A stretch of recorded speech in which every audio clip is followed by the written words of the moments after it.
पूज्य गुरुजी गुरुनाथ एठार उपस्थित थिबा मो छोट बड़ भाई और भौणी माने आज यही पवित्र दिवस मत कहबार सुजोग मिलथिबार मु निजक धन्य मन करुअछि।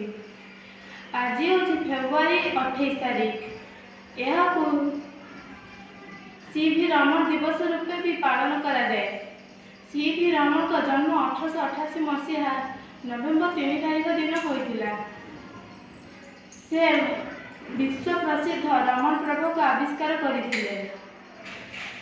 एही आविष्कार जो 1923 मसीह नोबेल पुरस्कार मिलता। से नोबेल पुरस्कार पाई भारत प्रथम नागरिक अटंती। मृत्यु